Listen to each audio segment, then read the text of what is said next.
Hey everybody, in this video I'm going to show you how to change the oil and rotate the tires in your Scion IA.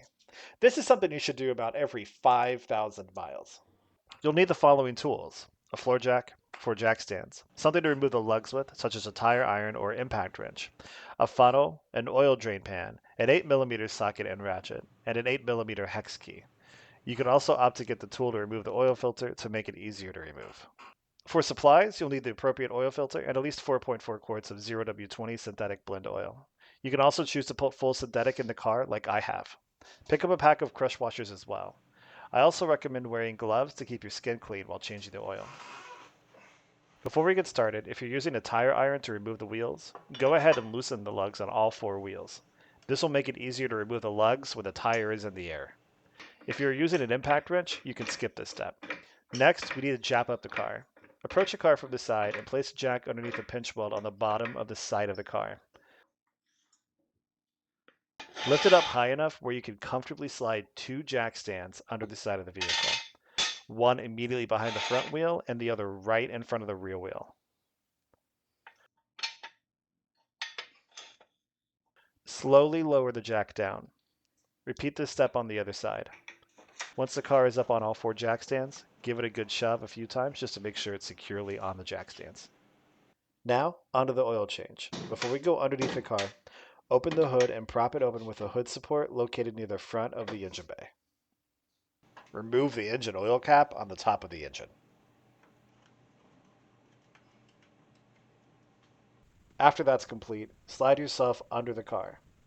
The engine bay has a splash shield protecting the underside of it. Look for the largest cover and remove the 8mm bolt to access the oil drain plug and filter. Take your oil drain pan and slide it into position underneath the oil drain plug.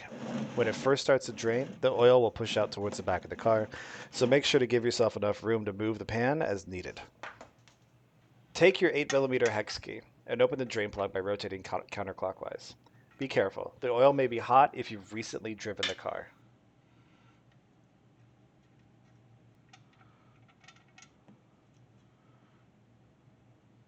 While that drains out, go ahead and rotate the oil filter counterclockwise to remove it. If necessary, use an oil filter tool to help you. This can be a bit messy, so try to position the drain pan underneath it prior to removing it. Once the engine is fully drained, replace the crush washer on the drain plug with a new one, and put the plug back into place. Tighten with a hex key to make sure the drain plug and crush washer are nice and snug.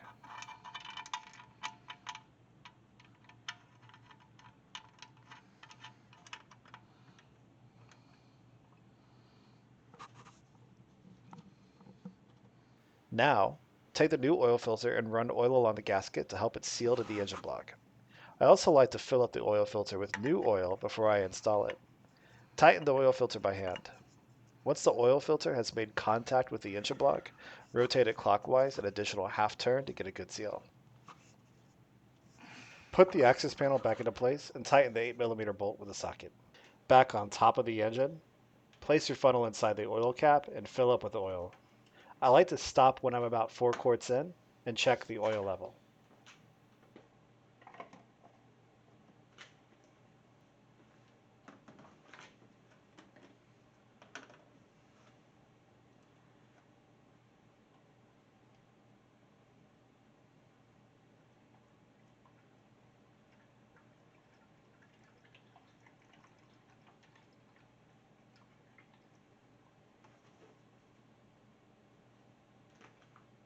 Let the oil settle for a minute or two before checking the level. To check the oil, take the dipstick out, wipe it down with a rag, then place the dipstick all the way in. You'll know you're all the way in when this part of the oil dipstick is flush with its tube. Now pull the dipstick back out again. You should see 2 markers towards the end of the dipstick that shows the maximum level and the minimum level. The distance between them is only 1 quart. Let's use this information to figure out how much oil we need to get it to the maximum level. Top off if need be and put the oil cap back in place. Hard to see on the camera, but we're at the full level already. So we'll call it good here.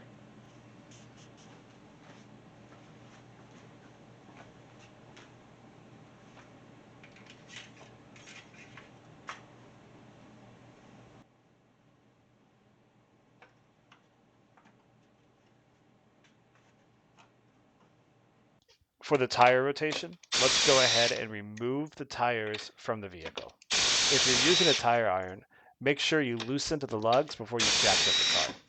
Remove the lugs from each of the 4 wheels and set them aside. Take the front wheel from each side of the vehicle and put those on the rear axle. Take the tires from the rear axle and swap sides before putting them on the front of the vehicle. For example, your left front tire goes to your left rear, and your left rear tire goes to the right front.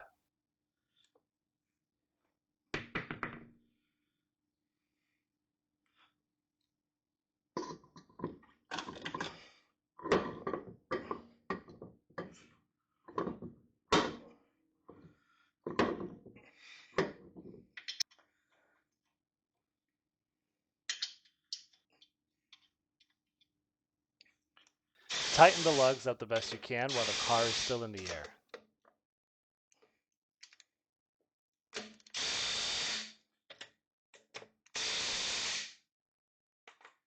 Let's lower the vehicle. Take the jack and lift the car just off the jack stands on one side. Pull the jack stands back and then slowly lower the car back down. Repeat the process on the other side.